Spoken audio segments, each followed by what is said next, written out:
So at the moment, all of our type is in Roboto, just the kind of default in Figma. So if I click on all of them, they're all exactly Roboto regular. But we might not want to use this. It looks pretty good as it is, but maybe we want to kind of go and do a different typeface. Maybe she doesn't even like this typeface as well. So how do we go about this? So because this is a web project, we actually need to use something that is allowed to be used on the web. So some typefaces are not allowed to be used on the web. So we have to kind of limit ourselves to free fonts, for instance, or ones that have licenses to use for the web.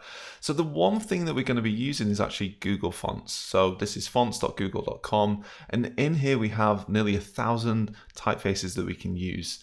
Now, how do we actually go about picking which ones we want to use? Now, Roboto is the one that we actually have at the moment, and this is sorted by trending. So we could actually look through all of these and say, oh, maybe I want to use Montserrat or Roboto Condensed, which is actually a thinner version. How do we go about picking these typefaces? Well, firstly, there's categories. So maybe I want to use ones which are serif fonts, the kind of like ones with the little things on the end of all the letters. Or maybe I just want to stick with sans serif for now and just go with ones that I kind of like the look of. And I can just go through these and kind of match them. So if I just keep scrolling down, I can kind of go like, maybe there's something that I actually like in here. Now, what we can do is type something in here. So I can actually use some of this, copy. So I'm going to take this and type it in here.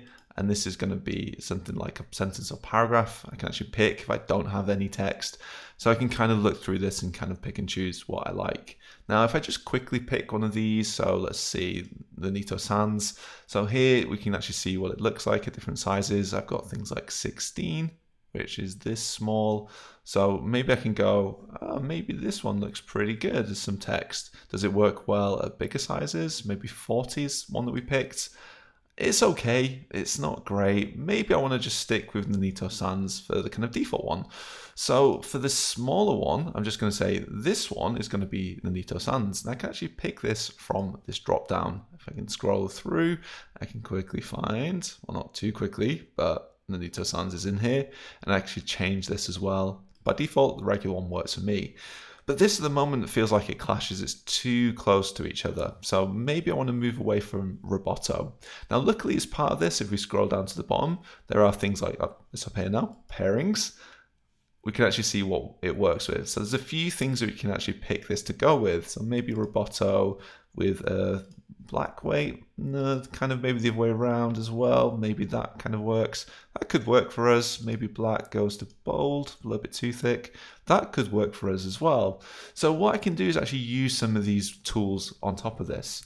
There are other things that we could use as part of the internet, which is things like TypeParty, which is a free open source type on the web, created by Milan, who used to work at SuperHigh. You can see here lots of different typefaces that we can use. There's also newsletters at freshfonts.io. We can go to the newsletter and sign up and actually get lots of things.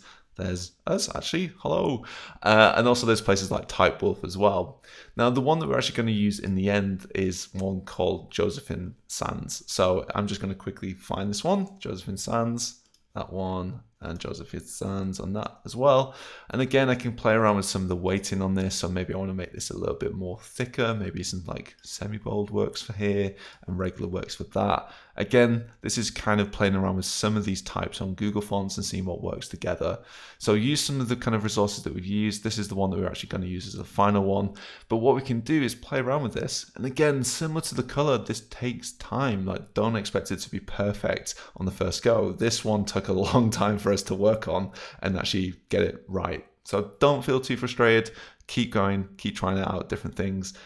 Even kind of copy this artboard and paste it next to each other and see which one you like best. Maybe give Aria an option of 2 or 3 and see which works best for you.